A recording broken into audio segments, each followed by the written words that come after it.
Hello students, आज हम लोग पढ़ेंगे मोशन का पार्ट 3। और आज हम लोग इक्वेशन ऑफ मोशंस जो हैं उनको डिराइव करेंगे by graphical method and by other method. ठीक है, तो यहाँ पे सबसे पहले ग्राफिकल मेथड की बात करते हैं। तो चलिए हम मान लेते हैं कि कोई वीटी ग्राफ है। ठीक है, ये मान लिया ये टाइम टी है, ये वी है, ये एक वीटी ग्राफ है और यहाँ से कोई ग्राफ स्टार्ट हो रहा है। अब देखिए, समझिए ध्यान से, अगर ग्राफ यहां से स्टार्ट हुआ होता इस ओरिजिन ओ से, अगर ओ से स्टार्ट होता तो हम बोलते कि इसकी जो स्पीड है, इनिशियल वेलोसिटी, वो 0 है। ठीक है, लेकिन यहां पर क्या हुआ है कि ये ग्राफ यहां से स्टार्ट हुआ है, दैट मीन्स इसकी ओरिजिनल वैल्यू यानी इनिशियल जो वेलोसिटी है वो u है। ठीक है, आपको ग्राफ जो स्टार्ट करना है वो यहां से स्टार्ट करना है ताकि जो ये इनिशियल वेलोसिटी है वो u है। लेट्स से कि आफ्टर टाइम t जो इसकी वेलोसिटी है वो हो जाती है v, यानी यहां से लेके यहां तक की जो हाइट होगी वो होगी v। ठीक है, इतनी बात समझ में आ गई आपको। अब देखिए करना क्या है, समझिए। हमें यहाँ पे जब first equation of motion solve करना है, यहाँ पे हम लोग सॉल्व करेंगे फर्स्ट इक्वेशन ऑफ मोशन। अब देखिए फर्स्ट इक्वेशन ऑफ मोशन में क्या है, अगर आपको पहले से ही हम यहाँ पे बता दें तो फर्स्ट इक्वेशन ऑफ मोशन होती है v equal to U plus A T. अगर आपने हमारे पहले वाले वीडियो देखे होंगे तो उसमें हमने बताया था कि जो वीटी ग्राफ का, जो इससे पहले वाला वीडियो था उसमें बताया था कि जो वीटी ग्राफ का स्लोप होता है वो बताता है एक्सेलरेशन को। ये जो ग्राफ है और इसका जो स्लोप होता है वो बताता है एक्सेलरेशन को। तो सबसे पहले हम यहाँ पे नेमिंग कर लेते हैं। यहाँ पे लेट से कि ये O है, P, Q, R और S। ठीक है, तो यहाँ पे हमें बताना है सबसे पहले स्लोप। जो इस VT ग्राफ का स्लोप होगा वो बताएगा एक्सेलरेशन को। तो यहां से हम ये कह सकते हैं कि जो एक्सेलरेशन होगा, एक्सेलरेशन ये A इक्वल टू होगा इस ग्राफ का स्लोप, और स्लोप का मतलब होता है tan थीटा, यानी perpendicular upon base. This means QR upon PR, ये आ जाएगा इसका एक्सेलरेशन। ठीक है, अब सोचिए ये पूरा V है और इसमें से ये U है, तो बताओ ये वाली वैल्यू कितनी होगी। This value will be V minus U।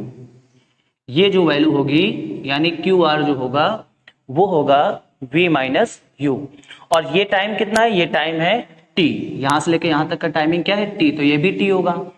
अब यहाँ यही वैल्यू यहाँ पे रख देंगे तो क्या आ जाएगा, V minus U upon T equals to A, cross multiply करेंगे, then V minus U equal to AT, तो V इक्वल टू क्या आ जाएगा, U प्लस AT।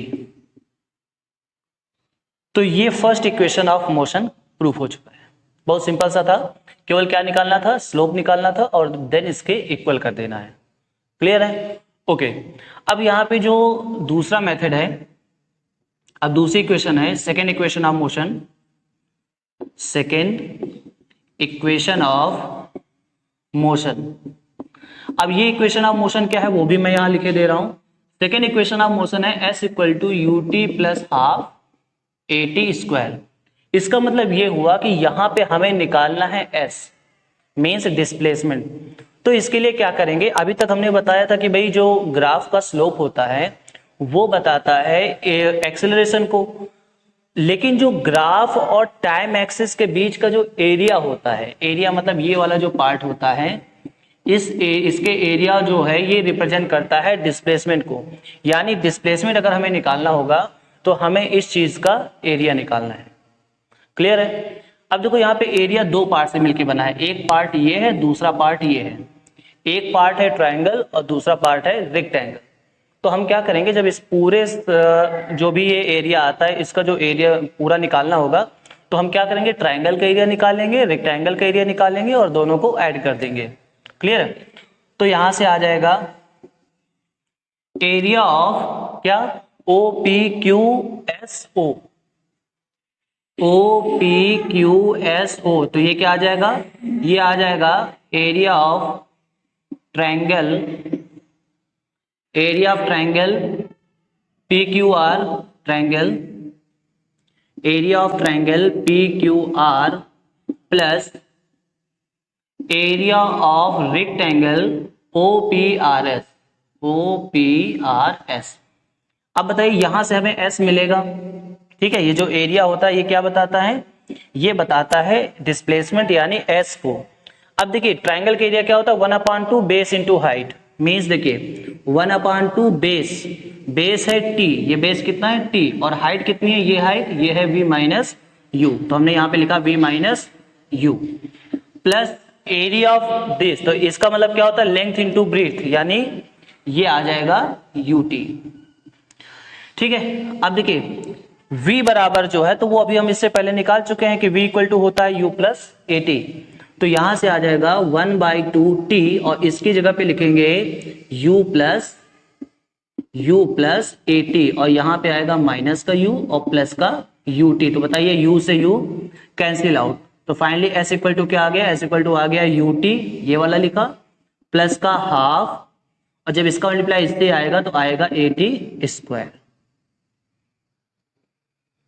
ठीक है। तो ये समझ में आ गया। करना क्या था, हमें ग्राफ और टाइम एक्सिस के बीच का एरिया निकालना था, और यहाँ पे एरिया जो है वो है ट्रायंगल के एरिया प्लस रेक्टेंगल के एरिया, ठीक है। तो इतनी बातें तो बिल्कुल क्लियर हो गई, यहां तक आपको समझ में आ गया होगा। अब जो थर्ड इक्वेशन ऑफ मोशन है उसको हम लोग प्रूव करते हैं। थर्ड इक्वेशन ऑफ मोशन में क्या करेंगे, देखिए यहां पे थर्ड इक्वेशन ऑफ मोशन अगर आपको बताएं तो वो होता है V square equal to U square plus 2AS। जो इक्वेशन होती है वो होती है V square equal to U square plus 2AS। तो चलिए यहां पे प्रूव करते हैं। तो यहां पे अब हम प्रूव करेंगे थर्ड इक्वेशन ऑफ मोशन को। अब थर्ड इक्वेशन ऑफ मोशन में क्या होता है, ये होता है V square equal to U square plus 2AS। अब देखिए यहाँ पे S आया है, तो इसका मतलब फिर से हम लोग डिस्प्लेसमेंट ही निकालेंगे यानी एरिया निकालेंगे, लेकिन इस बार हम लोग क्या करेंगे, जो ट्रायंगल प्लस रेक्टेंगल मान रहे थे अब इसको हम क्या करेंगे कि ये एक प्रकार का ट्रेपेजियम मान लिया जाएगा। यहां से ये जो मैं शेडेड कर रहा हूं इसको हम क्या मानेंगे, इसको हम मानेंगे ट्रेपेजियम, और ट्रेपेजियम मान के हम एरिया निकालेंगे। पहले हमने कैसे एरिया निकाला था, ट्रायंगल प्लस रेक्टेंगल करके, अब हम यहाँ कैसे एरिया निकालेंगे, पूरा का पूरा ट्रेपेजियम मान करके। तो यहां से जब हम S निकालेंगे यानी जो एरिया निकालेंगे वो हो जाएगा area of trapezium, area of trapezium कौन सा, OPQS। अब देखिए ट्रेपेजियम का फार्मूला क्या होता है, तो ट्रेपेजियम का फार्मूला होता है 1/2 सम ऑफ पैरेलल साइड। तो पैरेलल साइड कौन कौन सी है, ये दोनों है, पैरेलल साइड ये दोनों है, means V plus U into इनके बीच की परपेंडिकुलर डिस्टेंस, तो परपेंडिकुलर डिस्टेंस कितनी है T, परपेंडिकुलर डिस्टेंस T है, तो यहां पे हम रखेंगे T। अब यहाँ पे 1/2 V प्लस U। अब देखिए यहाँ पे अगर आप थर्ड इक्वेशन ऑफ मोशन को ध्यान से देखेंगे तो देखिए यहाँ पे T नहीं आया है, इसका मतलब ये हुआ कि हमें इस T को रिप्लेस करना पड़ेगा, T को रिप्लेस करना पड़ेगा। तो चलिए रिप्लेस करते हैं। रिप्लेस करने के लिए यहाँ पे हम क्या रखेंगे, V minus U by A। ये कहां से आया, देखिए फर्स्ट इक्वेशन ऑफ मोशन क्या थी, V equal to U plus AT। अब अगर हम यहां से T निकालेंगे तो पहले U को इधर भेजेंगे, देन A डिवाइड में आएगा, तो आ जाएगा V minus U by A।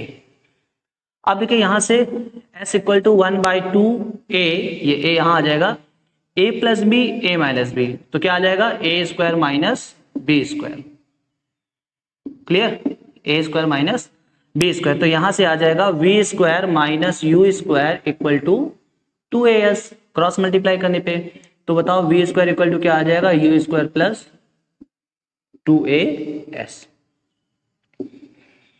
I hope आपको समझ में आ गया होगा। मेनली एग्जाम में यही ग्राफिकल मेथड पूछा जाता है, तो और जो दूसरा तरीका है वो पूछा नहीं जाता और ना ही शायद आपके कोर्स में है। तो इसके लिए आपको ये बिल्कुल अच्छे से तैयार कर लेना है, इसको नोट कर लेना है, कॉपी में भी नोट कर लेना है, और अगर हाँ, अब अगर अभी तक आपने चैनल को सब्सक्राइब नहीं किया है तो चैनल को सब्सक्राइब कर लें, फ्रेंड्स के साथ शेयर करें। हैव अ गुड डे, जय हिंद।